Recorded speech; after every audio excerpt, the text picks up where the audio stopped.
All right, guys, what's going on? Back with another video, and today I want to talk about what I just set up over here. I didn't think that this was going to turn out the way that it did, and I'm extremely excited about it. So this is the side of the room that you guys don't get to see. All my games and stuff on the other side, so it's like facing the opposite way where my television is and everything. So I'm in this corner, and everything's on the other side. So I needed to clean this area up because, yeah, it was a mess. I had a lot of stuff over here, stuff that I didn't need, and I kind of threw some of that stuff away and moved some stuff in other places. And I was like, look, why don't I bring my old desk from back in the day back up here, use this VGA monitor, and set my Dreamcast stuff up? Because the Dreamcast is a little weird. Like, you can use it for a CRT, you can use it for a flat screen television, but there are some games that are kind of wonky and they don't really work if you know, certain plugins. Like, some games only work with VGA, some only work with RGB, some only work with S-Video, and it's kind of weird how it plays out. So I set this up in a way that everything should work. So basically, I have my American Dreamcast right here. Right now, this game is that's on the screen is Vanishing Point. Extremely fun racing game for the Dreamcast. I absolutely love it. And over here is my Japanese Dreamcast, where I get to play games that aren't necessarily readily available in the States. Well, most of the Dreamcast stuff's not readily available, but you know what I mean.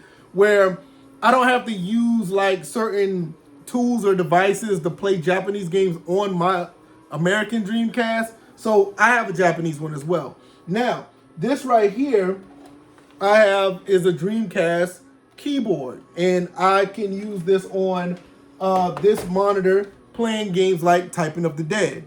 So I have that. Now, the only thing that I don't have right now is a light gun. And I don't know if light guns will work with this. If you guys know, let me know, because I never looked it up. Because I do have House of the Dead 2, and I would like to play it on here every now and then. I can play with a controller, but if a light gun could be used on this, I will actually buy one. I really would, because I have a CRT over there, and yeah, it's fine, and I know it'll work over there, but like I said, I needed something to use this VGA monitor with that I use it on and off, but now I have a space where I can keep this. All of my games are right here, and these are the games that I have.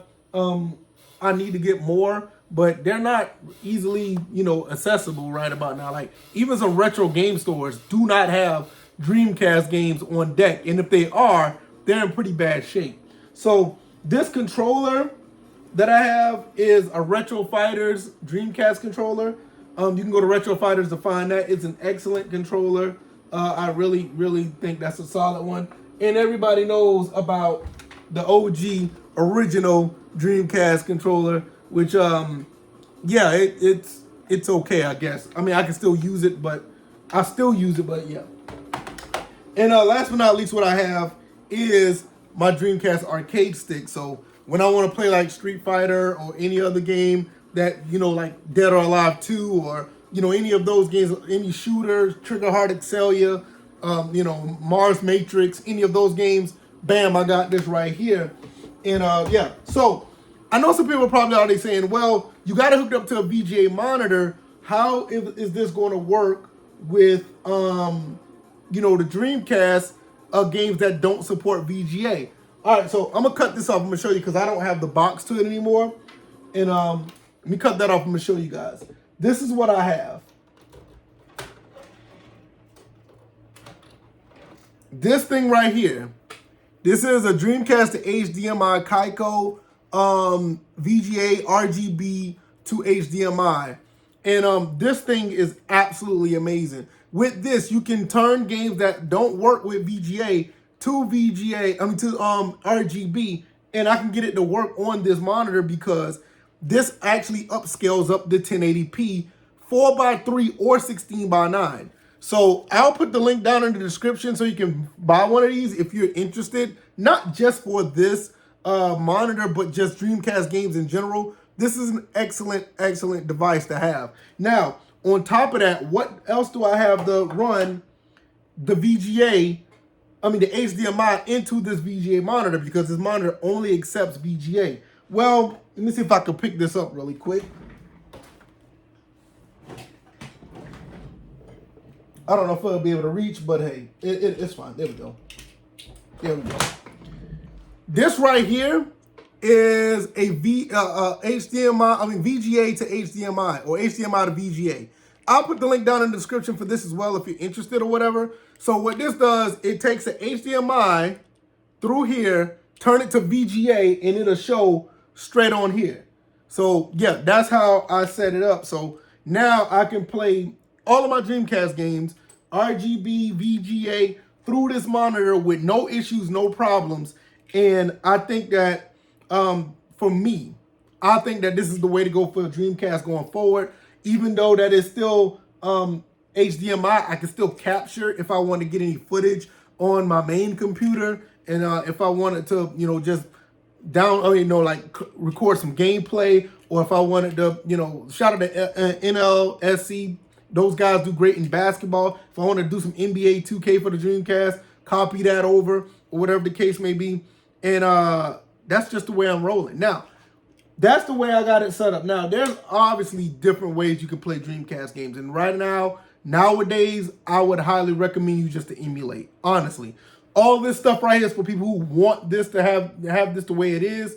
And if you want the original, authentic stuff, that's the way to go. But if I had the choice now and I'm this far behind on picking up, you know, games, I would just emulate them and find a way to just, you know, play them on my PC or whatever. Now, there's other form of emulation you have as well, where you can take the GD-ROM, the disc reader, or the lens. You can take the lens out and you can put an SD card into this, and you can emulate the games off of real hardware. So that's another, you know, thing that you can do as well. But for me, I'm a huge fan of real hardware. I love playing real hardware. There are times I do emulate. You know, that I think that emulation is great and it is very convenient. But I just feel like the experience, you can't get no better with this experience right here. So with that being said, that is an excellent, I think this is an excellent setup that I put it together right here. And if you guys are interested on, you know, how to get a monitor like this, I don't have to make another video for that. I'll just tell you guys to just go look on Facebook Marketplace. You can go look to any place that's out there that sell electronics. Some people are basically giving these things away as well. If you go to the nefarious or the infamous Craigslist, you can go find any of these anywhere. Like, nobody really wants these anymore. So I got this from my wife's grandmother. She didn't want it anymore. And I told her that I really needed this, and she didn't believe me. But to this day, I still got it. You know, 10 years later, I'm still using it. And I think after all this ups and downs of using it for this, that, and the third, I think this is the prominent place. I'm just going to keep it. I don't need to tear it down or anything, because I do have my phases. And I know if anybody's a collector and have gaming setups, that you know how this goes. You have something set up one way, and then you turn around and say, oh, I don't want it like this. You change it up, this, that, and the third. I think this is where this is going to sit, because I just love the way I just set this up. I can play my American, my Japanese games. All my games are right here set up. I got the speakers, because you're going to need speakers for your VGA monitor. It don't come with audio. So like I said, once again, this thing right here does take audio, and you put it right through there. I got my keyboard if I want to play Typing of the Dead. Got my arcade stick down here if I want to play any fighters. I think the only thing, like I said, I may need to look into getting the light gun. And I know there's a fishing controller as well, but I'm not going to be playing Sega Bass Fishing. I'm not going to be playing that. But once again, I say that now, but you just never know. I may have a change of heart and try to find one. That's what happens when you're a collector. But yeah, this is my setup. You guys, let me know what you guys think. I think this is fantastic. I love this setup, and it's really cool. I'm going to want to get up out of here. And y'all give me some comments in the comment section. Let me know what you guys think. And I'll see you on the next one. All right, y'all, I'm out. Peace.